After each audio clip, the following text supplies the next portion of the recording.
Picture this: Japan, August 2000. Maku Hari Messe Convention Center. The air conditioning is losing a battle against the humid summer air. Crowds are crammed shoulder to shoulder. Cameras are ready. The smell of plastic merchandise and early 2000s hair gel hanging thick in the air. People aren't here for the merch, though. They're here for Destiny. This isn't E3. This isn't throwaway trade show. This is Space World 2000, Nintendo's cosmic stage for the future of gaming. For years, fans whispered about Nintendo's next console, codenamed Project Dolphin, and this was finally the moment the curtain would be lifted. If hype could be bottled, Space World 2000 could have powered Tokyo for a month. The first big reveal was Nintendo's new console, Project Dolphin, now officially licensed as GameCube. It wasn't a hulking black entertainment box like the PlayStation 2. It wasn't a corporate tank like the upcoming Xbox.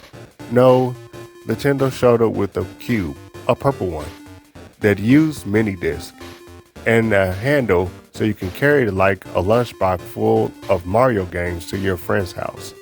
Sony wanted to conquer the living room with DVD movies. Microsoft wanted to crush everything with specs. Nintendo apparently wanted to take your console for a walk.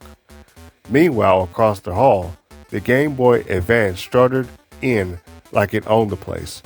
After years of squinting at peep soup green screens on the original Game Boy, the GBA's 32-bit color display looked like high art.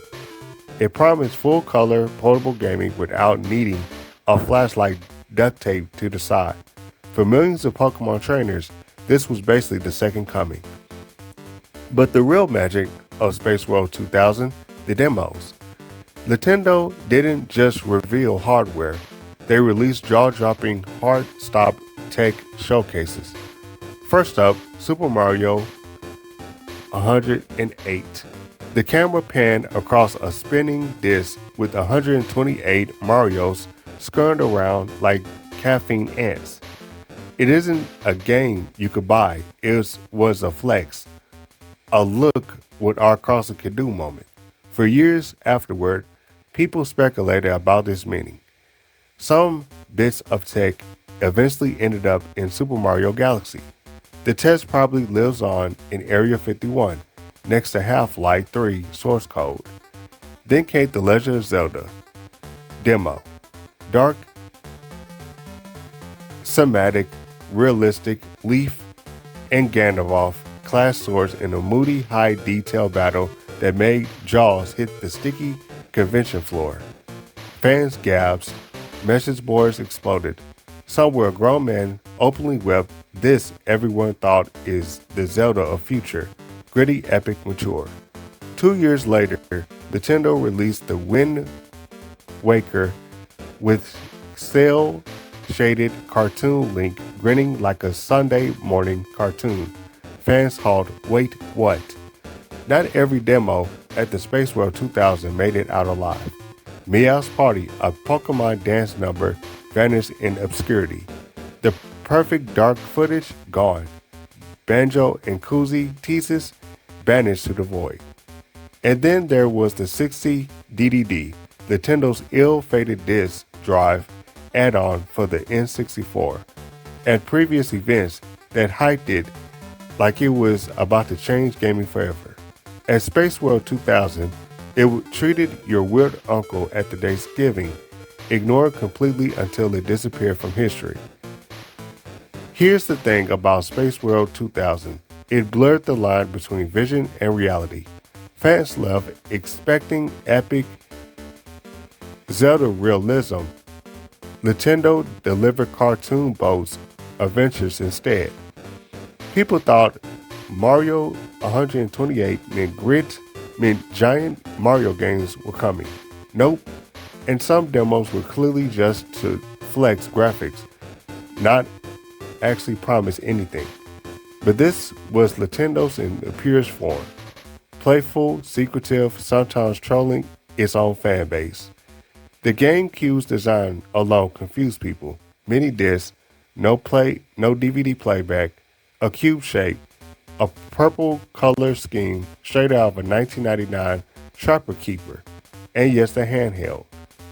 It felt like Nintendo wanted gamers to carry it into battle like a medieval shield. Meanwhile, onlookers kept asking the same thing: are these visuals real gameplay? Nintendo just smirked and rolled onto another trailer. Looking back, Space World 2000 was hilarious in all the best ways. The GameCube handled as if probability was the top priority for a home console. The crowd losing its mind over 128 Marios like it was going to change gaming forever. Fans swearing the gritty Zelda demo meant Nintendo was going full Lord of the Rings, only to get Looney Tunes with a sailboat. It was hype confusion, pure chaos, all rolled into one purple box with a grip. Because here's the thing, even if half the stuff they showed evaporated into the digital ether, Space World 2000 planted itself in gaming history like a glitter-covered flag on the moon. Every company shows off hardware specs. Every company makes promises. But not only Nintendo revealed a console shaped like a cube, tossed in a handle like a gym bag, and somehow make the entire planet start talking about how it was like the Ark of the Covenant. And the GameCube wasn't even trying to be the ultimate entertainment hub like the PlayStation or the Xbox. Those consoles were like serious, suit-wearing businessmen who wanted to run your DVD collection, your music library, and your entire living room. The GameCube, it was like the fun uncle who shows up at the Christmas wearing a Hawaiian shirt, juggling bananas, and handling a yo-yo. That's the beauty of it. Because what Space World 2000 really gave us wasn't just tech demos or hardware specs.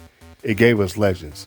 The Zelda tech demo, the one that launched 1,000 Nintendo betrayed us forum posts when Wind Waker sailed in, looking like a cartoon fever dream. Mario 128, the tech demo, so famous, people still reference it like it was Bigfoot on the spinning disc. The 64DD, so absent it became gaming's equivalent of Atlantis. Did it really exist? Or it was just a rumor fueled by Mountain Dew in early 2000 IGN articles? Gamers argued about these things for years, decades even. Space World 2000 wasn't just a showcase, it was the start of half the gaming conspiracy theories of the early 21st century. Looking back now, it's impossible not to laugh. The GameCube handle alone is worth a college thesis. Nintendo engineers clearly had a meeting with someone who said, what if gamers want to take camping? And everyone nodded. That was the normal thought. And those early internet message boards, absolute gold mines. You had people swearing the Zelda tech demo meant Nintendo was going full Tolkien, like the next game was going to be rated M for massive arc battles. Then Wind Waker showed up, all sunshine and cartoon waves, and the collective meltdown could have powered a small city. Meanwhile, somewhere else, there was still convinced Mario 128 was secretly coming, probably bundled with Half-Life 3 and Duke Nukem Forever. Here's the wild part, even with all the chaos and the mismatched expectations, all the disappearing demos, the GameCube and Game Boy Advance went on to become beloved systems. The GameCube gave us Metronome Prime, Luigi's Mansion, Smash Bros. Melee, Resident Evil 4, and Wind Waker itself. The very game fans originally hated before deciding it was actually a masterpiece. The Game Boy Advance basically became the greatest handheld console of its generation. And yet, Space World 2000 lives on as this weird, mythical point in time when Nintendo aimed a hyper cannon straight into our faces and casually walked away whistling. So yeah, Nintendo promised us the moon, and held and handed us a quirky purple box with a plastic handle instead. But they made us believe a weekend in August 2000 that the future of gaming had arrived early, and somehow they mattered more than whether all the demos come true. Because sometimes the magic isn't the final product, it's in the moment when the lights go down, the trailer starts, and for a few seconds you let yourself think, this is it. This is the future. That's why we still talk about Space World 2000 today. It wasn't just a tech show, it was just a hype train. It was the gaming's world greatest magic trick, one purple box, one cartoon link, and one of the tiny Marios at a time. It was the kind of magic trick that didn't need logic to work. It didn't need all the promises to come true. It just needed the perfect cocktail of mystery, spectacle, and Nintendo doing whatever Nintendo felt doing. Because Nintendo always has been like the one friend there who shows up late to the party, doesn't bring you what you asked for, but somehow still makes the night legendary. Sony and Microsoft were out here giving PowerPoint presentations about polygons, clock speeds, and DVD playback. Nintendo was like, here's a cube. It's purple, it's a handle. Oh, and here's Mario splitting 128 copies of himself like he's auditioning for the Matrix. And people lost their minds. What makes Space World 2000 so iconic is that it was a set of expectations on fire and then roasted marshmallows over the flames while laughing maniacally in the background. The Zelda tech demo, it looked like a Peter Jackson movie was directing it with the side of the Lord of the Rings epicness. Fans were already designing t-shirts for the Dark Zelda 2001 and swearing this was going to be the game of the decade. Then Wind Waker sailed in 2 years later with bright sailed, shaded skies and cartoonish characters, and the forums erupted like 1,000 microwave poppy bags at once. Rage, tears, betrayal, and then years later, unconditional love. And because Wind Waker aged like fine wine, Mario 128, what was it? A technical showcase? A secret lunch game? A sign that Mario had achieved cloning technology. Boys swore it was coming, made rumors, even built entire conspiracy threads around it. Instead, it evaporated faster than your save file when your little brother accidentally reformatted the memory card. Pieces of it lived on in games like Super Mario Galaxy, but the actual Mario 128 never existed, fans imagine. Look, let's be real. The GameCube's handle was either brilliant or completely insane. Was Nintendo expecting us to take our consoles on hikes, to LAN parties, to family picnics? No one knows. It's been over 2 decades and people are still debating that this design choice like it's missing a piece of the Zuckerberg film. Here's the truth. The GameCube didn't win the console wars. It wasn't the biggest seller. It wasn't the all-in-home entertainment system Microsoft and Sony were desperately trying to build. It didn't even play DVDs in an era where everyone was buying Shrek on disc. Because what the GameCube locked in raw market dominance, it made up in personality. And it built a cult following so loyal, you think Nintendo started a religion. People loved this little purple lunchbox. They loved the games it came with it. Luigi's Mansion, Metro Prime, Smash Bros. Melee, Resident Evil, Pikmin, and yes, Wind Waker, the game once called Zelda's Funeral, that later became one of the most series beloved entities. It's like the Space 2000 planted seeds of hype in chaos-soaked soil, and years later, a strange, beautiful garden grew. That's why Space World 2000 sticks in our brains like a glitter on carpet, impossible to clean, impossible to forget. It was messy back then. It was confusing. It was theatrical, and it was absolute magical. Because Space World 2000 wasn't about graphics or consoles. It was just a hype machine. It was the moment we learned Nintendo didn't just sell games or hardware, they sell dreams.